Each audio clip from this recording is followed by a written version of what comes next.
G'day everyone and welcome to round 5 of the iRacing Australia New Zealand Grand Am Series, proudly sponsored by Track Racer Sim Rigs, a functional work of art. The all-new V8s Online Superstore for all your sim needs. Of course, V8 Supercars Fan Group, Extreme Sim Gear and Direct Clutch Services.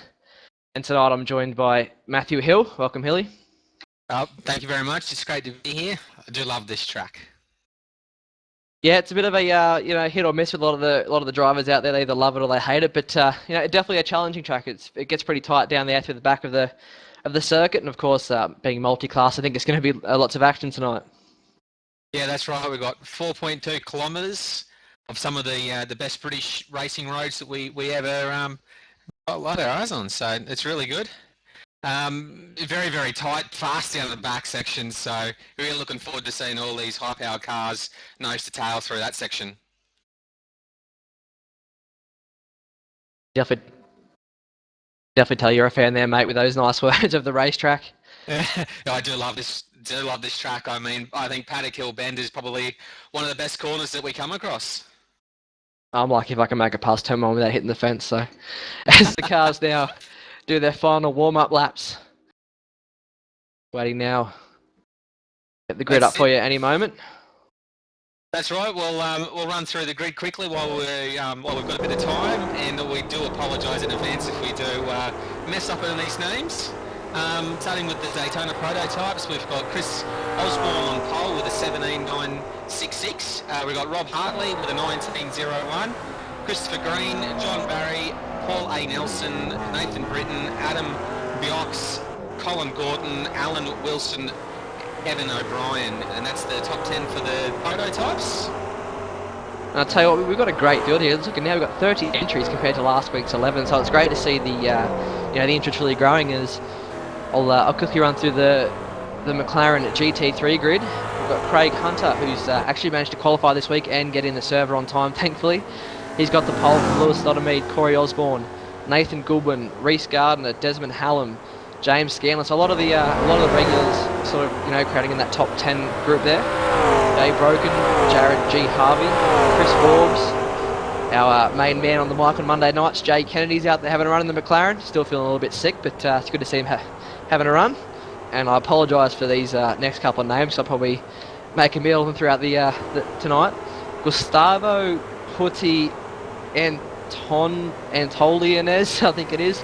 David Arnold, Sarav Banyopadaya, Warwick Spack, Matthew Beach, Weatherhill, Wayne Bork, and Frederick Blanc. And I apologise if I stuffed any of those names up. There's a few there I'm not accustomed to.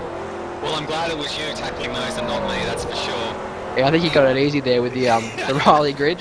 I sure did. That's an absolute certainty, that one. I believe that Sarav is actually a real-life race driver as well, starting out at P24. So it'll be interesting to see if he can pick his way through the McLarens. Yeah, well, he's the first of the non-qualifiers, so he's going to have to charge back through some of the guys that have qualified further back in the McLaren field. But we do have a 50-minute race here, so I think it's going to be good, and it's going to be interesting to see with so many McLarens. We've got double the amount of McLarens as we do Rileys, and how the Rileys are going to approach trying to pass them around here, because it obviously does get pretty tight. That's right. Well, if any of you guys watching haven't actually done a two-car field before, different class field, there's basically two races in one. So you've got the prototypes in their own race, and sharing the track with them is the McLarens in their own race. So obviously the prototypes are a lot faster, so once they start catching the McLarens, there's a lot of etiquette involved, and also you've got to be very, very lucky where you catch the McLarens as well. Yeah, it definitely takes another kind of skill than your normal day-to-day V8 supercar racing, but I'm a huge fan of the multi-class sports car stuff, so I absolutely love it, and it's an honour to be here in the commentary box, all refreshed, unlike last week. No, I think it's going to be great. I mean, I'm really interested to see how these cars tackle this track, because I've never actually had a run here on them. So, obviously, Grand Am being an American series, and I've actually run in Brands Hatch in real life. So, it's always good being in the sim and able to run on some of the world's best racetracks. That's right. I did a few laps earlier on this afternoon just to get my my hands on the steering wheel, my feet on the pedals. Just to see what these drivers are going to go through tonight, and it is a very tricky little circuit, that's for sure, especially turn 1, which is Paddock Hill Bend. The cars get very light, very loose, and yeah, we should see some action in the first couple of laps, that's for sure. Yeah, definitely, especially into turn 1. I mean, these guys are going to have a rolling start as well, so they're going to approach down into turn 1, obviously the blind right-hander, at more speed than you would, say, in a Vet Supercar when we're doing the standing start. So we just wait for the final few guys to grid up here. It, of course, is a rolling start, as I mentioned, so it adds another element, a little bit less chaos normally, I find, but down to turn 1's going to be rather interesting. Yeah, that's right. Normally the McLarens will sort of hang back as well, so just to give the prototypes a bit of space, and also to give them a clear run as well. So just expect in the last few corners for the McLarens really to drop back, and they'll have their own rolling start. Cars now take off to the grid. Of course, Robert Hartley and Christopher Osborne will share the front row in the Riley. It's good to see Hartley back. He's had a bit of a good run lately. I mean, the grid's a lot bigger this week. Won the race, I think, last week by 4 or 5 laps, so more of a challenge for him tonight. Yeah, so he just snuck home in that race last week then, eh? Yeah, he was. It was unfortunate. He had a couple of guys in behind him that just, got caught up in McLaren traffic or managed to. I think one of the guys, Chris Pence, was doing grinds down the railing at one point last week. So it is definitely great. It's our first full-time commitment to this broadcast, and we're going to be bringing it to you, obviously, each week, and it's good to see the community has responded and got out there and really tried to support it. This starts to get where all the adrenaline starts pumping for the drivers now. The pace car's nearly halfway through its lap, and you can see the DP guys now trying to warm their tyres up, get a bit of temperature in there, build up the pressures, so when they hit turn 1, they know exactly what they've got underneath them. Yeah, and looking here, it's already really tight. I mean, they're only on their formation lap, and they're already just squeezing down there. So it's going to be interesting come race. And I was just having a quick look at the entry list. We've only got 5 guys that are not from the Australia-New Zealand club, so it's great to see lots of support from the Aus-New Zealand guys out here. It just shows the depth of talent as well that we have in Australia as well. I mean, a lot of these guys do double series as well. Like you'll find a lot of these guys will actually, like Christopher Osborne, Robert Hartley, Corey Osborne. Desmond Hallen, a lot of these guys, Nathan Britton, they will all run the V8s on Monday night and then back it up on Thursday as 2 full complete series. So they're very committed to their sim racing and obviously really enjoy it. So. Yeah, and it's great. A lot of work's been put in by obviously the V8s Online crew behind the scenes, and I think Michael Pearce, from memory, trying to get this series off the ground, and it's finally starting to get somewhere. So we've got a couple of corners to go now before we'll take the green flag. We'll see the pace car dive into the pits any minute now. There it goes. And we'll just wait for the green flag. I'll keep my eye back here on the GT3 class if you watch out that front prototype class there, Hilly. There we go. The green flag drops, heading down to turn 1. Looks like Corey's got a nice start from the inside. And all the McLarens now also away, coming down the front straight. They all seem pretty calm at the moment. They're going to come down to turn 1 here, which is really, I find it hard in any car I drive here. Hard to see what's going on over the crest. Everyone seems to have gotten through it so far. Coming now into the hairpin. Well, we've got a lot of action up front in the prototypes, that's for sure. We've got Rob Hartley is pestering the back of Chris Osborne. Very, very close. Heading up towards Hawthorns Bend. Watching Chris's line there was absolutely beautiful. Craig Hunter. Or Lewis Dottermead, rather than there behind Corey Osborne. Craig Hunter just further up ahead now, already starting to gap these two.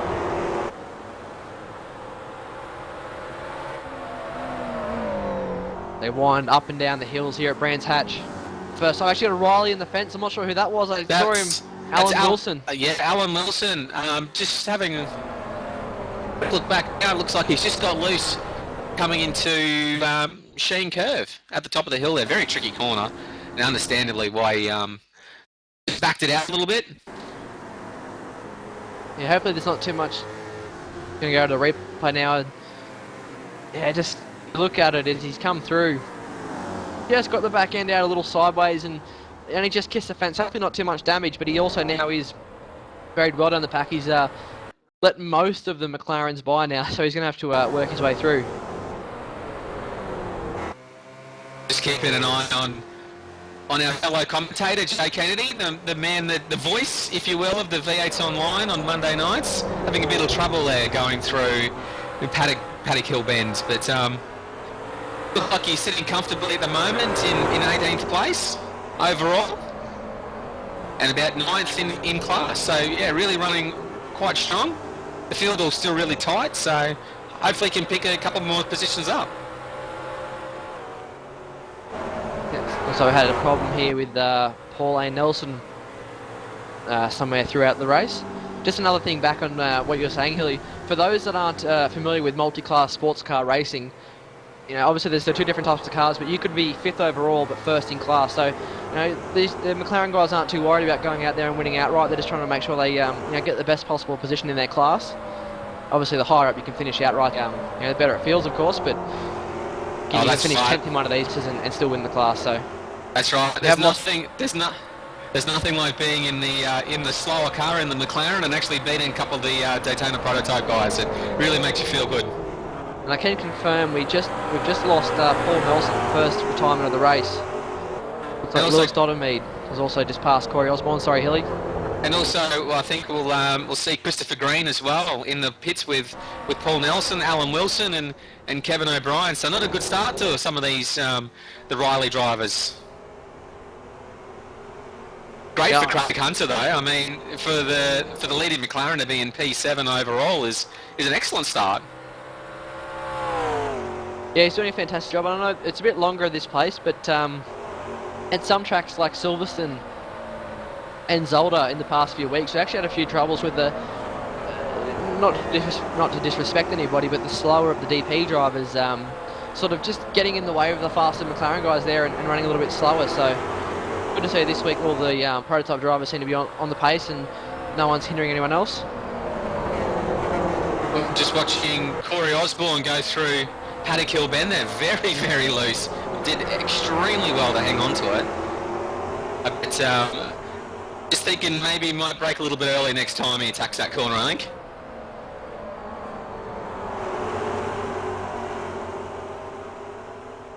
We got XSG double there attacking on the back of Purple Machine of Nathan Groudon. That's the 4th and 5th in class, I'm pretty sure. Yes, it is.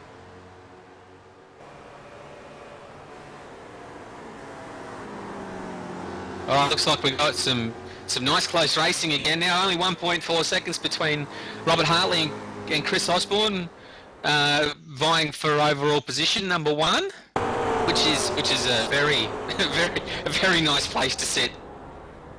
Had a huge moment. Oh, see if we can get a replay. James Scanlon has just been, he's absolutely annihilated his McLaren. And Desmond Hallam involved as well there. See if we can get a replay coming out of turn 1.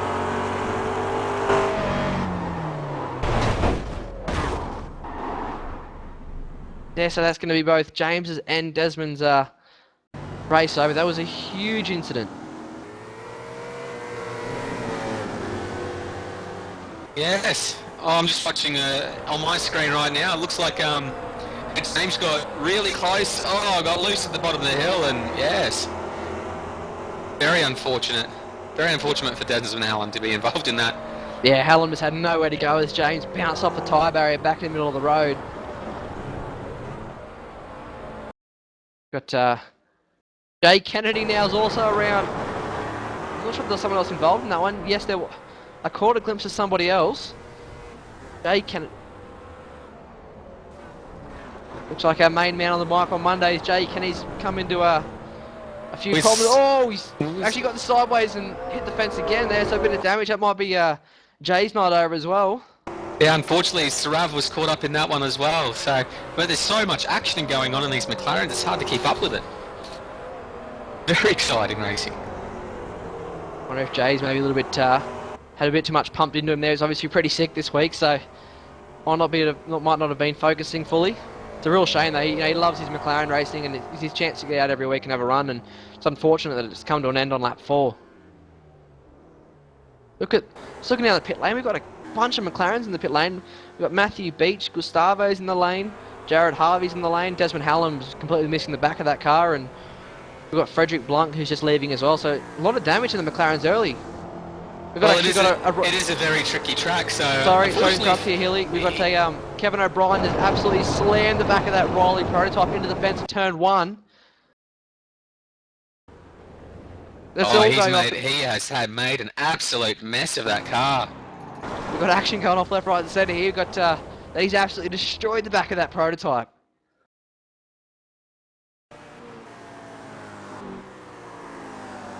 Go back up front, two guys that haven't crashed yet is Robert Hartley and Christopher Osborne. 1.3 seconds between the two at the moment. Having a great battle. As they head over Sheen Curve, heading towards Sterling Bend, yeah. That gap has pretty much stayed pretty stable at about 1.5 seconds, so hopefully Rob can find a nice line, make up some time, and hopefully get a free tow from Chris Osborne.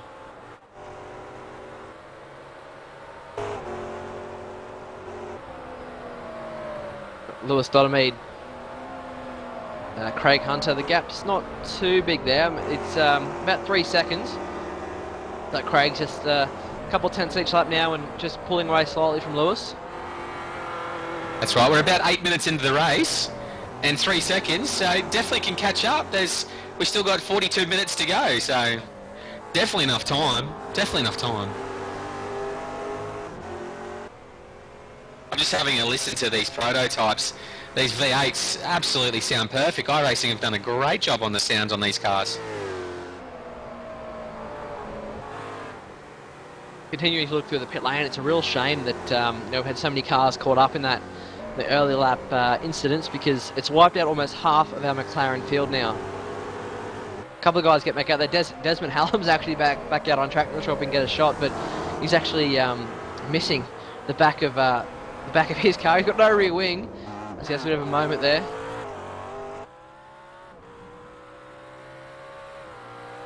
Good better keep that engine nice and cool though, with the back end all open up like that.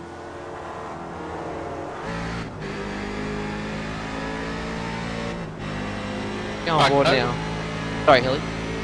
No, you're right. Might follow a lap of Chris Osborne. Listen to his braking points and hopefully pick up a few hints for ourselves.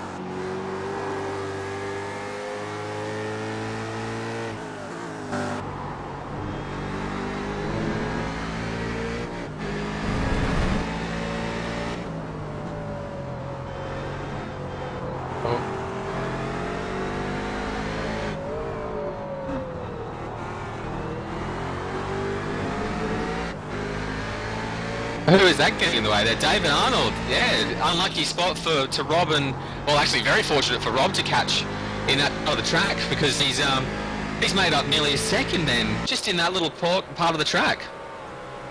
Yeah, that was, as I was saying earlier in the race, so tight that back part of the circuit, it's going to be hard to pass. But so we're watching that, or most of that lap there with Christopher. He's doing such a great job now as he comes up on the back of another McLaren. It's just one of those things in multi-class racing you've got to be aware of, and everybody's got to be alert. I mean, it's obviously the faster car's responsibility to get around safely and cleanly, but you've also got to have the GT car behind, or in front rather, alert that you're there and not ducking, weaving off the racing line. But he did a good job there, and everyone got out of that and was able to keep going. Yeah, that's exactly right. I mean, when we were on board with Chris Osborne, the first thing that come into my head is, wow, this car looks like it's on rails. The handling is sensational. He's done a great job setting up this car. Yeah, a lot of grip in these prototypes, so obviously a lot of downforce, and they are absolutely great fun to drive. I used to be quite a regular in this car and absolutely loved it. It's a real ball, and I recommend anyone that hasn't tried it to actually give it a go. That said, so is the McLaren. This has to be one of the the big super series at the moment on iRacing. Two fantastic cars. Although I'm not too sure on this track, but that's his personal opinion. That's right. That's right. Each to their own, I think. But I think this series will really take off with the Grand Ams since changing from the Mustangs, which are a great car in their own right. But now with the McLarens, which sound absolutely excellent, with the Daytona prototypes, should be a very, very popular series.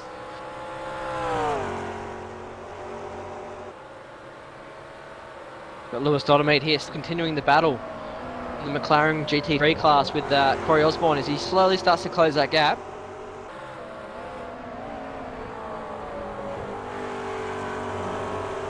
And battling for second as well. Yeah, Craig Hunter's just continued to pull that gap out a little bit further up ahead now. Only about 5 seconds, so.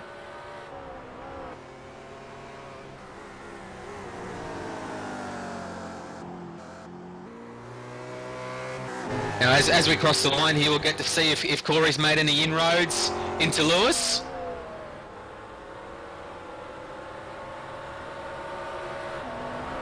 .125.818 there for Corey and a 26.2 for Lewis, so he actually made about 4 or 5 tenths there. But he's in the draft now too. Yeah, it's quite a gain on one lap, that's for sure. Corey's really like he's looking after his tyres very well, as you probably may have picked up there. A nice little short shift. Try not to spin the tyres at all. Yeah, these McLaren too, I mean, there's not many places, there's a couple of straights around here, but these McLarens are really, really good in the draft. So we've got a I was just looking further up front there quickly. Almost, had an accident at the front. As I was saying, these cars are really good in the draft, and places like Daytona and all those roval kind of circuits, it's really hard to shake anybody in the McLaren, because you can be a second off them coming onto the oval and just suck straight back up to them. And around here, obviously, there's not as many straights, but obviously still playing a huge advantage, so you don't want to drop off too far from the back of him. I think Osborne's, I think he's close enough to stay in the draft there, so Lewis will be trying everything he can to try and get better runs out of the corners and on the straights. Just get away from the pull away a little bit, because once you can kill that draft off, it's obviously a little bit nicer to pull away a couple of tenths each lap. Now, I haven't actually done too many laps in the McLaren. Unfortunately, never had the privilege of driving one in a race. But my question for you, Corey, is do the cars get affected much by the aerodynamics through the corners if you're really close to someone? Well, it gets a bit of understeer. I mean, I've done a little bit of running. I mean, probably I should ask Renz Brookman about that one. He's probably done the most out of everybody, but I've done a little bit of running. But what I have done is at Silverstone, through Maggots, Beckett and Chapel in the draft, you get a lot of sort of aero push, I guess you could call it. But with the car having lots of grip, you can still afford to just get the rear end to step out a little bit and just keep into it. So it's not too bad. Definitely not the worst out there.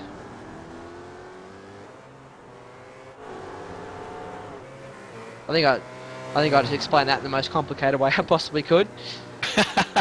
I think most of us took that all in. So yeah, thanks very much for that insight. A question I've probably never really asked before. So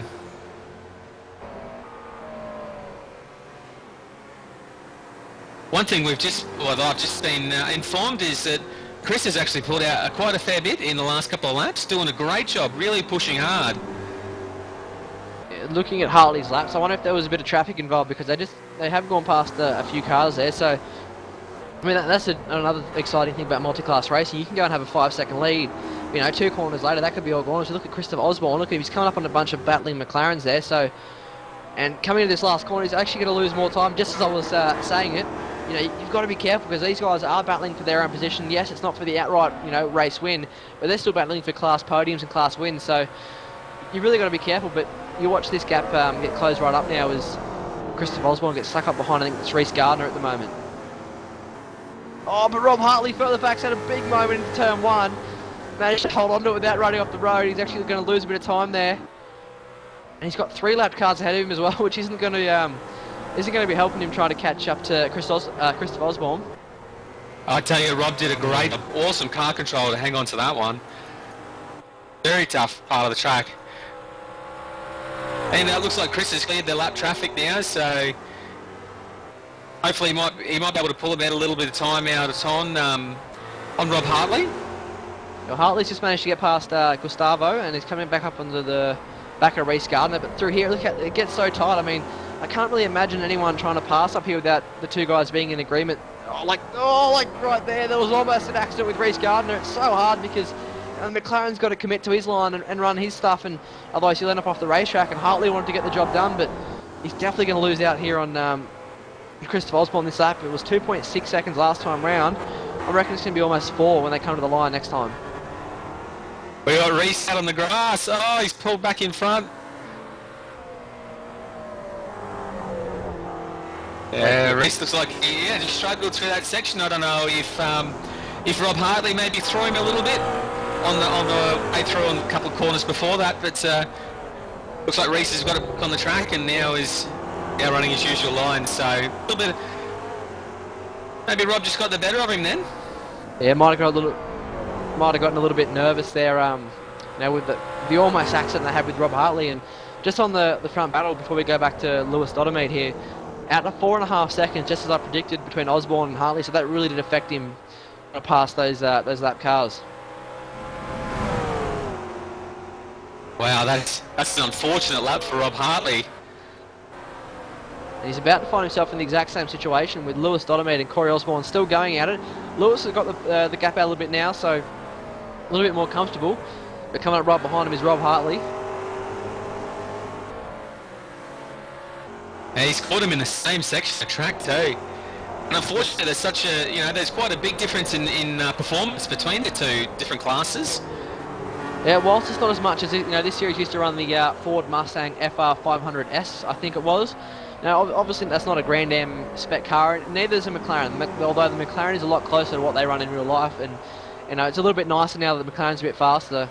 But it's still, with the performance differences, it still can become an issue. Obviously, the Riley's got better top speed and better grip for the corners, or I personally think anyway. So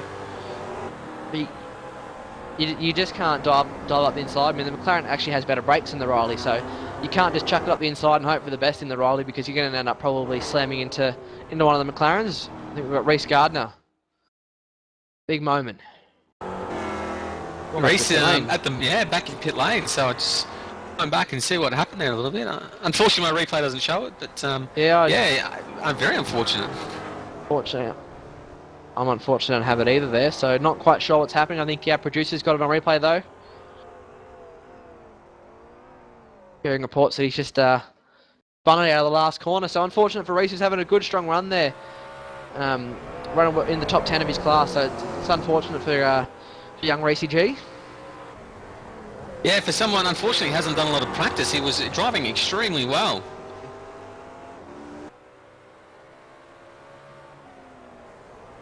Craig Hunter and Christopher Osborne, the two leaders in their respective classes there. Look, I'd say in the last lap it looks like Rob Hartley pulled in nearly 1.5 seconds. So Chris obviously struggling maybe with lap traffic on that one.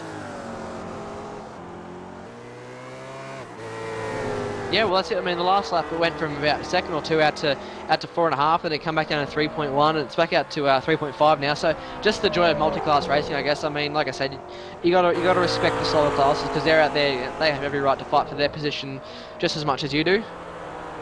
Oh, exactly right. I mean, there's the beauty about these different classes is you never know what's going to happen from lap to lap. It's been very exciting for the first 20 minutes of the race. So, tell you what, Christopher Osborne and Rob Hartley have got out to 35 seconds back to John O'Barry in third place in the Royal Daytona prototype class. Jono's actually doing a great job out there. Hold on to third position now. That's right. All he needs to do, I think, for the rest of it is to just try and put in some consistent lap times, put his head down, and try and keep focus, because that's probably one of the hardest things to do, is keep your focus and your concentration for such a long time. I mean, 50 minutes is a long time to be racing.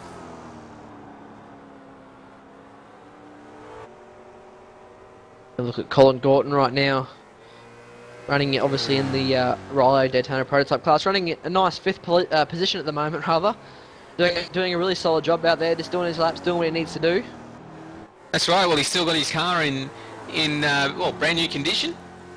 No damage on it, so keeping a nice clean car, and he's really reaped the benefits of it. I mean, starting from 8th, and now he's worked his way up to 5th place, so doing a great job.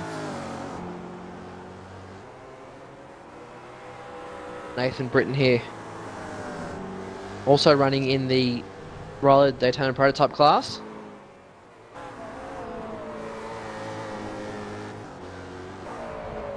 Good showing at the moment for the Powerbond boys. Got 2 cars in the top 6, so actually 3 cars rather. I forgot about Jono Barry. Very strong showing from the Power Bond guys. Had quite a few retirements already from this race now, and it's unfortunate to say. I wasn't too sure what the tight, twisty track of Brands Hatch would do, but seems to have thinned out the field quite a bit in the first 20 minutes. We've still got a couple of good battles out there on track, and just looking at Lewis Dottermead, Corey Osborne. Appears that Lewis has just actually lost Corey Osborne here. Sorry for that. Yeah, it looks like he's lost quite a fat chunk of time there. I don't know. Look at his car. He's actually got, oh yeah, as he comes past the straight now, he's actually got a big chunk out of that front right, so I'm not sure if he's had a moment with another McLaren or a Riley or even a fence, but he's dropped right off the back of Lewis. Yeah, hopefully it's not damaged too much, and he hold his position, maybe even catch Lewis again. Yeah, well, that lap was a 1:38.6 for Corey that lap, and it was a 26 for Lewis. So it was obviously a bit of a moment. It's unfortunate. I was just looking through the timing and trying to find out where he was, and he disappeared on me there for a second. So unfortunate for Osborne though. Well, Corey was pushing extremely hard. I mean, his last lap, lap 15, was his fastest of the race.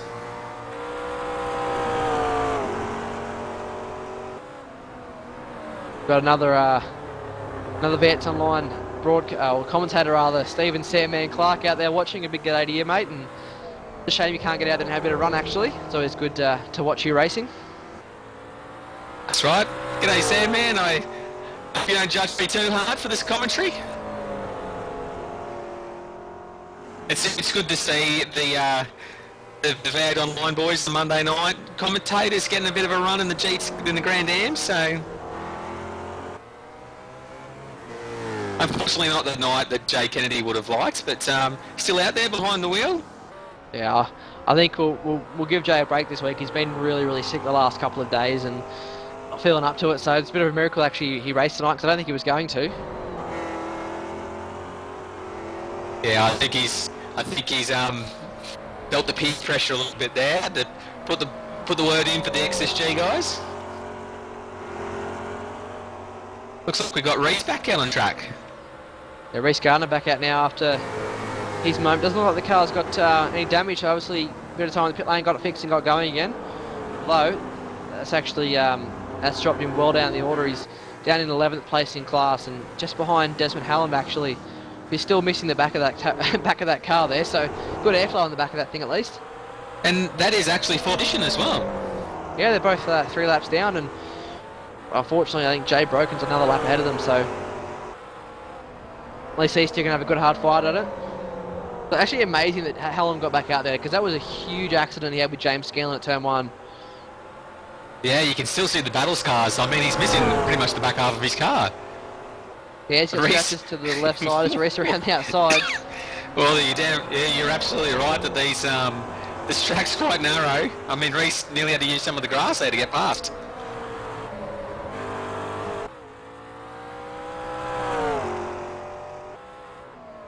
So look now, David Arnold. I think a relatively unknown, well, to the VX Online community anyway, unknown driver out there. It's good to see some of these guys now also that, you know, there's a lot of people that, you know, just because they're Australian, they don't like the VX supercar. So it's good that they're now finally getting some recognition and a bit of airtime, and they get to show their skills out there in their series that they like. And it's good that hats off to Daniel and Jay and obviously Seb as well that have decided to put in the effort and to get the vets online broadcasting for Grandam. As Reese, I think now has decided he's going to call tonight possibly. Actually we've got another moment with Adam Box, I think that was, and Alan Wilson in the DPs on the back straight. Sorry, missing out on Reese there, but DP spinning around the back straight there, and Reese Gardner has left. Sorry for missing that there, folks. I was too busy giving a rap to all the fellas. Yeah, not a good night for Reese. Unfortunately, next week, hopefully he can put it back together and get back on track. As we watch the replay now of the incident on the back straight. Looks like we had Alan Wilson involved. Yeah, there was a Riley coming on the straight, Alan Wilson and Adam Boxob, I think it was. Oh, yes. The car off on the inside, and yeah, Alan out on the outside, and spun it up on the grass and ended up in the wall.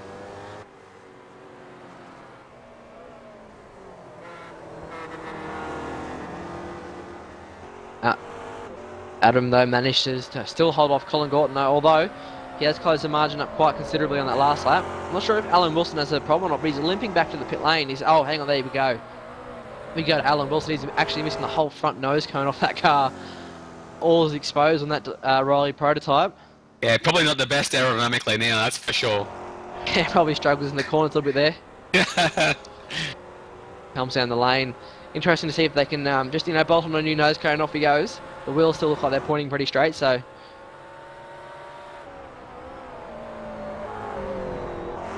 Craig Hunter now still leading in the McLaren GT3 class. Just relatively quiet night. I haven't really spoken much about him because he's got the gap out to quite a margin now over Lewis Dottermead. So, just being conservative, doing his thing, running fast laps, and doing a great job out there at the moment.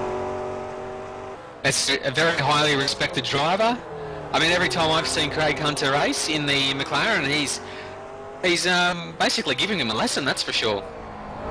And he's another one that, like I said, not just because people are Australian doesn't mean they like the V8 supercar, and it's great for guys like Craig to get out there and, get the airtime that he probably deserves, and, he gets to show off his skills to a wider audience now that we are broadcasting this series. And obviously, quite a big GT fan because I've seen him run around a fair bit in the Corvette. And he does quite well in these GT cars. So. Oh, that's right. Every driving style has their favourite car, and this car, the McLaren, obviously really suits Craig Hunter.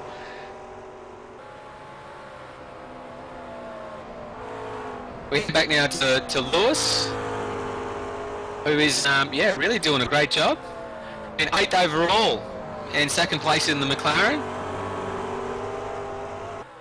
Yeah, that incident with that Corey Osborne incident, rather, sort of maybe a little bit disappointing because we were lining up for a good battle between Lewis and Osborne earlier on in the race.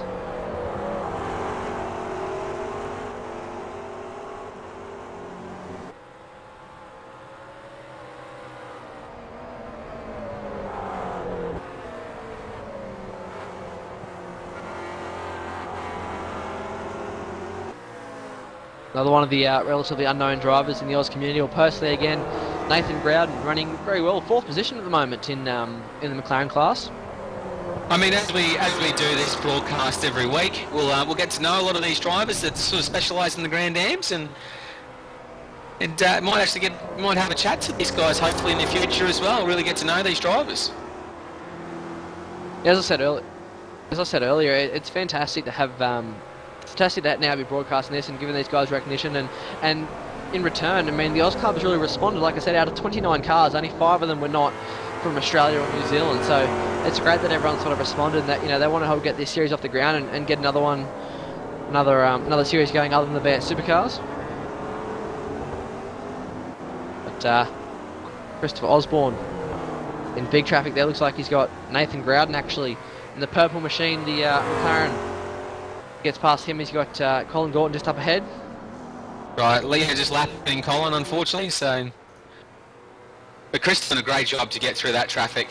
I mean, it's not just luck as well, it's good driving from Christopher, and it's also really good driving from the McLarens as well that he was lapping. Yeah, well, that's it. I mean, everybody's got to be alert. I mean, the Riley's got to be, make sure and they understand and respect that the McLaren guys are running their race, and the McLaren guys have got to understand that there are faster cars behind them, and I mean, not to zig and zag over the road trying to defend or block, weave and get out of the way. Just run your line and they'll get past you. Just looking further back behind Christopher, Robert Hartley's still only 3.5 seconds. Oh, we've actually had a big accident. I think that was Christopher Osborne's in the fence at the second last corner. It was. I saw someone spinning. Oh no, that's terrible for crew. We're going to go to a replay now. As he comes down into the second last corner, he just done so much good work to get past the traffic, and he's just hit the grass under brakes and overcorrected it, slid off into the fence, and he's actually damaged the whole left side of that car. The rear wings all busted up, the side pod and the nose is all busted us up. Oh yeah. Yeah, we can see on the replay there, he's just, unfortunately, just put a couple of wheels on the grass and you lose all your traction, and yeah, unfortunately you end up in the fence. So just as I was giving him raps, Robert Hartley takes the lead in this race as Osborne accidentally gets off the track and hits the fence, and it's going to be hard for him to catch up. He's got big damage to the left side of that car. Well, that's it. Well, that's what we were saying earlier, is in these multi-car class races, we just, unfortunately, every lap seems to bring its own drama. Yeah, he probably would have been, might have taken a hand off the wheel in relief. He's got past all those cars clearly and then just made a small mistake, and it's unfortunate because he did have a big group of cars that he managed to get through, and everyone was good about it, and it's such a shame because he was running such a good race now. It'll be interesting to see, though, as I said, if he can catch up to Hartley. Well, this lap will probably be a big tell if how badly damaged Christopher's car is. I mean, 4.7 last time round, and hopefully if he pegs back a little bit of time, then maybe we could have a nice race by the time the checkered flag's raised. We are running out of time. I think we've got just over 15 minutes to go in this race now, so doesn't have much time to do it. As you wait for him to come to the line for 4.7 seconds. You'd have to. It's out to 5 seconds now, so not too bad. I had to wait and see though, because he was clearing traffic on that lap, and that was the first time he got going again. So wait and see how he goes, and keep an eye on Hartley as well, because of course traffic. It takes one lap for Hartley to lose all that gap just to come up on traffic in a bad spot. Well, that's exactly right. Exactly right.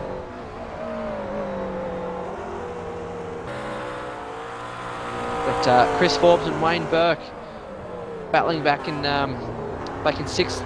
5th and 6th for the McLaren Simone, doing a great job. Ahead of them is Gustavo, who's unfortunately was involved in one of the earlier race incidents. Well, Wayne has actually done a great job. He actually didn't set a qualifying time for the week and started from P28 and now currently racing overall in 13th position, only 2 laps down in the McLaren. So Wayne really showing that, keeping your car nice and clean really does reap rewards.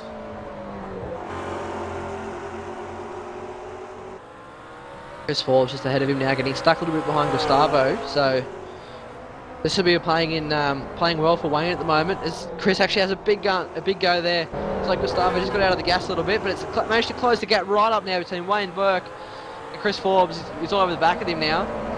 Wasn't sure if Gustavo lifted or if Wayne just went for, Chris went for a big dive. I mean, these guys are 40 minutes into a race, about 35 minutes into the race, and they're separated by less than a second. Nathan Britton's actually had a bit of a solo spin at turn 1, nothing major, just backed it into the sand and got going again. Oh, extremely lucky driver, Nathan Britton, to back it into the first turn and not actually hit anything. Very lucky. And just further up ahead, Christopher Osborne again has lost 2/10 on that lap to Robert Hartley. So Hartley's just got to keep his nose clean now and stay out of trouble, and hopefully bring it home for a back-to-back win here. It'd be a very dominant night for Rob. We've got wounded McLarens all through the back now as I watch everyone come screaming past the front straight.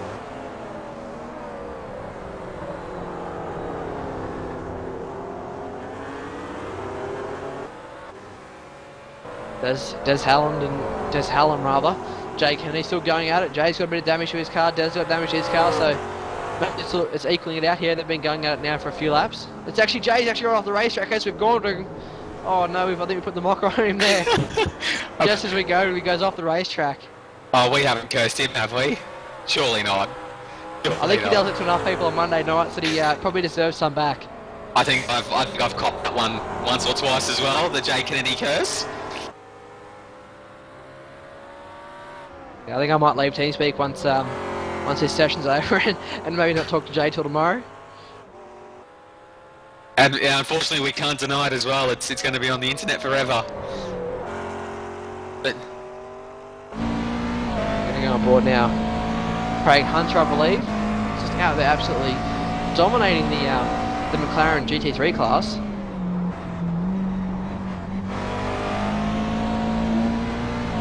it's 7th overall. And this is iRacing's latest road racing car, the McLaren. I'll tell you what, he's really absolutely. He's so smooth. I'm just watching him now. Just turns in so nice and smooth and on the power and just gets out of the corner really nicely at the moment. Well, that's it. I mean, it's very easy to overdrive these GT cars.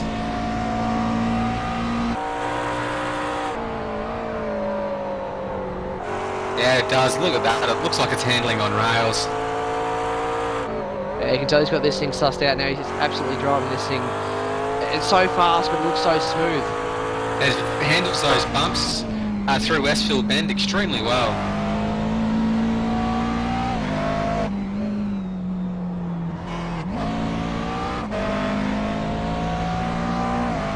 I tell you what, he does make it look easy.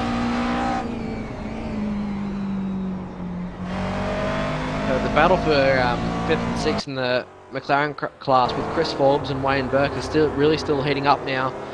Rain's all over the back of him, but just can't seem to find a way past him.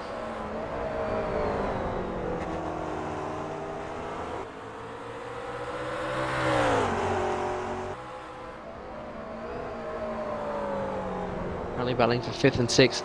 Corey Osborne actually. As Corey Osborne's dropped back to 4th now as Nathan Grodwin, I'll get that right eventually. Sorry, Nathan. Got into P3 now, so good job there by Nathan. Driving extremely well. Lewis Dottermead now. He's got cars all over the place in front of him. This is where he got the wounded Hallam. Got Jay Kennedy off the racetrack there. Got Hallam who's missing the back of the car. We've got Warwick. We've got Warwick behind there as well. Manages to clear, but look at this, it all looks very messy at the moment. And not a good place to catch these guys either. He's done extremely well to get through. Yeah, such a tight racetrack here, so that's what I mean, like, that just looks so awkward as everyone was just fumbling over everybody else there.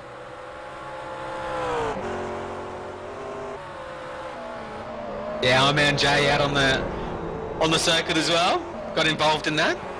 But kept well out of Lewis's way there, so great driving from everybody.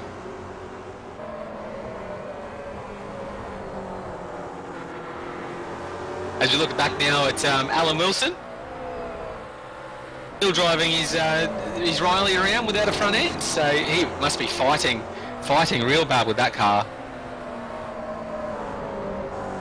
Yeah, I kind of thought the boys would put a new nose cone on in the pit lane. Obviously, they wanted to get him back out there nice and fast.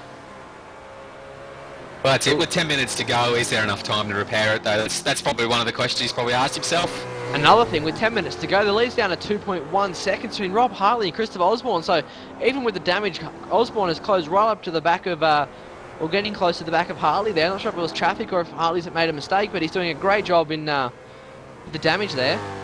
And we've actually had a big moment out of turn 1 for Warwick. Car number 7, I'm not even going to try and pronounce his last name, sorry mate, but he's come out of turn 1, got it sideways and actually clipped the fence. And he's going to get a replay up now, and as he comes out, gets up on that curve at the wrong point, gets sideways on the grass and just clips the fence at the worst point where it stops and angles off to another one. Fortunately, that'll be the end of his night, I think. Yes, not a really big hit. Really big hit.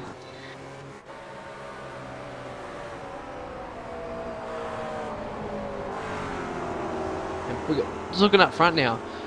Osborne is really close up to Hartley. It looks like he's close up again this lap, and that damage is quite significant on that left side. I mean, the whole front left nose part of the car around the front wheel is all bent up. The side pod's bent, the rear wing and rear bumper and all that kind of stuff's bent. So he's down at 1.4 seconds again. So he's a lot faster. He did 19.9 that lap to Hartley's 20.6. So obviously he's not playing too much. Actually, hang on. I've just had a look at Hartley's car. He's got damage to the rear left of Rob Hartley's car. I'm not sure if you can see that, Hilly. He might have made some contact when lapping another car, because that could explain it all. That's right. Well, I'm just having a look now at his recent laps, and yeah, he's put in a 1:23, which is about 3 seconds slower than he's normally been going. So a couple of laps ago, looks like Rob was involved in a little bit of an incident. Yeah, he's definitely got some damage on the back left of that car. Yeah, that rear left tyre rather, he's sticking out a little bit there. So not sure if he's clipped a fence somewhere, or if he's just maybe come across in front of a McLaren or a Riley somewhere, but it's unfortunate. Yeah, I'm just watching his lines now to see if there could be any obvious signs of mishandling of the car, but doesn't seem to be too bad. With the got a change of position back there for 5th and 6th. Yeah, looks like Colin got the best of Nathan Britton, I'm afraid, but yeah, takes 5th place off Nathan. So good job and well done by Colin. Looks like Nathan might have had a moment. Nathan Britton, actually, has he got any... I don't know what's happened there. He's gone off the track and slowed down, and Colin's gone straight back by, so...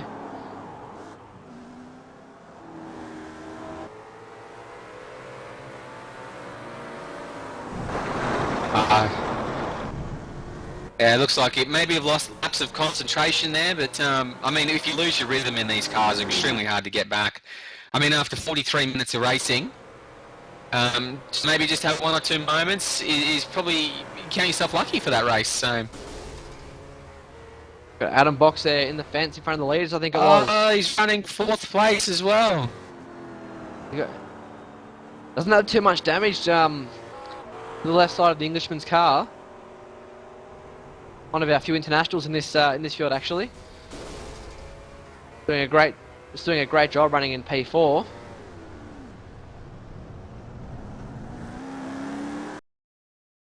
Yeah, just watching his car now. It looks like he's got a fair bit of damage to the rear of the car. The wing's a little bit bent. Carbon fiber's a little bit crunched up, but hopefully that doesn't affect racing too much. Got Wayne Bork and Chris Forbes still going at it. 11th and 12th overall. Yeah, these guys will be going at it till the end. Just looking up front, the gap 1.4 seconds as well between the two Riley leaders. So there's only about 5.5 laps. So I'm not quite sure if hard to tell if that damage is disrupting Hartley's run at the moment, or if he's maybe just a little bit nervous after the contact has slowed him down a bit. Well, that's it. I mean, the damage on these Daytona prototypes, I mean, the majority of the car's carbon fibre, so it doesn't take much to really look like the car's messed up, but, I mean, mechanically the cars could be running fine. So hopefully that's the case and we get a cracker of a finish, but it seems to have stabilised around that 1.4 seconds anyway, so... Oh, Chris is definitely pushing hard. He runs off the track there. I'd be very surprised if his car doesn't have a bit of bent steering there, because he hit that wall very hard earlier on in that race. He's done a great job to pull it back, and so he's absolutely ragging this thing around this racetrack at the moment, using every bit of road he possibly can. Oh, he's nearly done the same thing again. Corey Osborne now in the McLaren class, losing time to Chris Forbes and Wayne Burke rather. John O'Barry and Christopher Green getting stuck in there behind that little battle. Oh, how exciting for these guys. These guys are racing for position. You've got to watch out now so they don't disrupt anybody. We got Chris... Yeah, I'm sorry, Hilly. Sorry, we got John O'Barry involved in this as well, and he's in the Daytona prototype, so hopefully he can clear these guys and let the McLarens battle to it. This will be interesting now as the two Rileys catching up to Corey Osborne through this really tight, tricky section. Osborne lifts to let them go. He could very well fall victim to the cars behind and get past. He also needs to let him go up here. Going to be on the outside, lose some time. This is going to bring... big Oh! moment as he comes back into the corner in front of John O'Barry. Oh, Chris Forbes had a big moment behind. He's in the fence. Oh, no! Christopher Forbes. Oh, I'll be very disappointed. After all that running, he's just hit the fence, and he's actually almost collected another one as they... I think he almost collected the lead. He's actually held up the leaders there. Almost going to the replay, and as you can see, he's just got a little bit out of control, a bit wobbly there out of the corner, and tried to correct it on the grass, and then hit the fence hard. When he's rejoined, he's right in front of the race leaders as well. So, geez, I tell you, the leaders were very lucky to end up clearing Forbes without too much of a problem. And we just watched now that that gap now has gone out to 2.1. So yeah, I think that was for Forbes though, because Osborne had the lift, so he didn't run at the back of Chris Forbes there. So unfortunate. He was making inroads to Hartley, but with Forbes out, Wayne Bork now can set his sights on, or Wayne Burke, or it's one way or the other, can now set his sights on Corey Osborne. And they've actually got the leads coming up on them too. So, you know, it's not all over for Osborne, and these guys are still at it. So there's definitely battles going all up and down the pack after almost 50 minutes of racing. We've got about 3 or 4 minutes to go. it's extremely hard to know where to look, where to watch. The battles are extremely exciting. Oh, Corey pushing very hard. Yeah, you got Rob Hartley now behind him, and the problem is he doesn't have anywhere to go because, oh, look at this. We've got Wayne going left and right, all over in front of Rob Hartley. He's trying to pass Corey in front of him. He's had a big moment.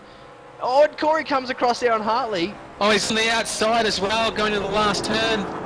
These guys are racing for position, and Hartley's trying to get a gap. And look at this, we've got Osborne now who's going to split through the middle of him down the straight. Oh, he's gotten through it. Look at the gap now. It's down to under a second, surely.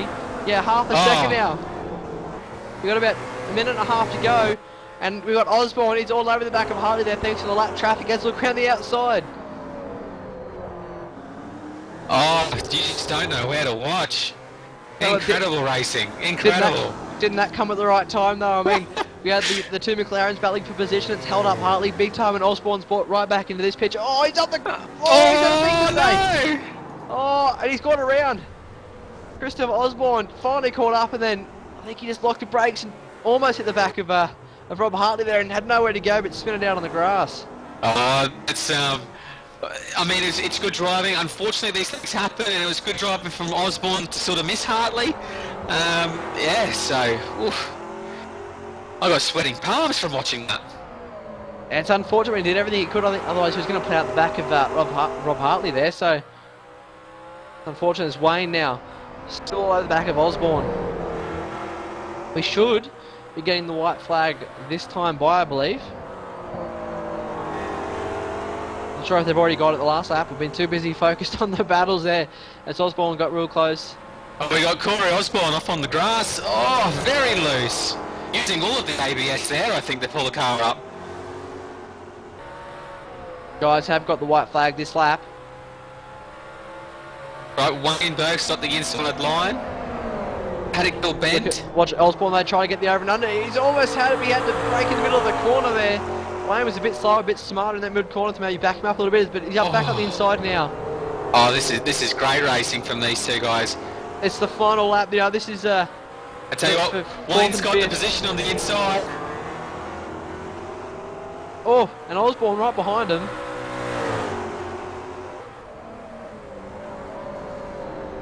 Oh, and Wayne's gone wide. That's going to give Corey... Oh, Wayne's off the track. Wayne's that's giving Corey the position back. Oh, can you believe it? They get past and they make mistakes. I'm pretty sure this is the final lap. Sorry, Hilly. Yeah, so much pressure put on these drivers. Incredible. Rob Hartley's got 2 corners to go. I think this will be the end of it. So there's the last few minutes of this race that have just absolutely gone off. Hartley now, I think, comes around the final. Will come around the final corner for the final time. I'm almost certain of.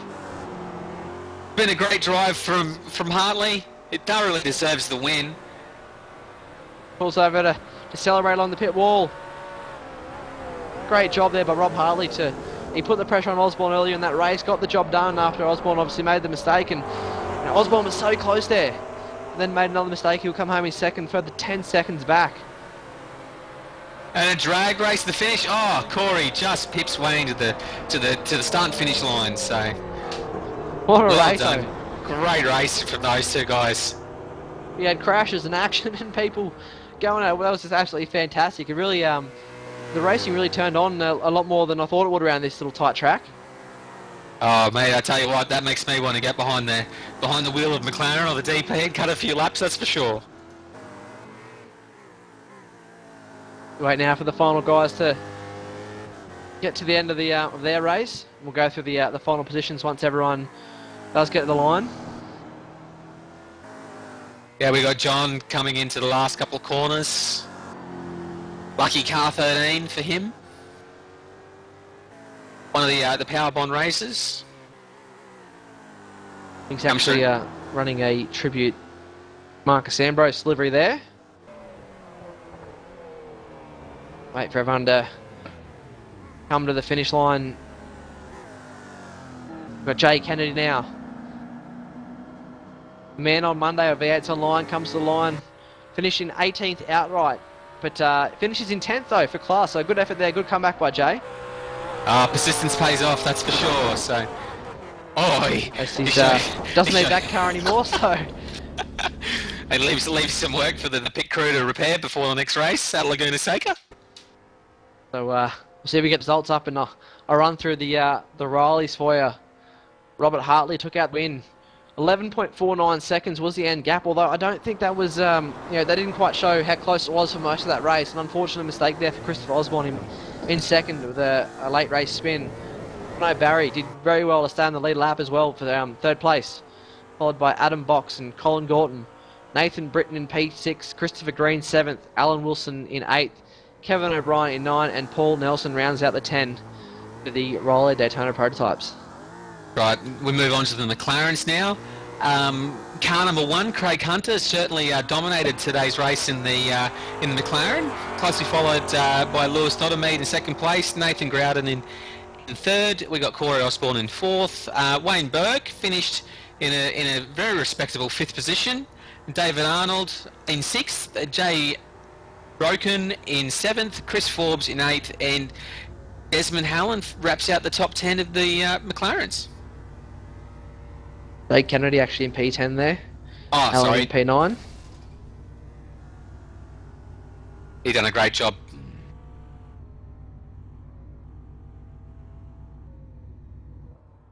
Thanks everyone for coming in and tuning in on the first of what we hope will be many Australia New Zealand Grand Am nights. It's spread the word, get it out there, and really help us try and get this series up and running. And obviously a big thanks to Matthew Hill for joining me in the commentary box tonight. It was an absolute pleasure. Hopefully we get back in the comms box a bit more next week, and hopefully put a bit more polish on this broadcast. Well, that's it, mate. We'll relieve Sam, Man, Daniel, and Jay, and we'll do the commentaries on the Wednesdays so we can go over the out racing on the Mondays. That's right. Obviously, a big thanks also to Extreme Sim Gear, Track Racer, V8 Supercars Fan Group, Direct Clutch Services, and of course the all-new V8's Online Superstore.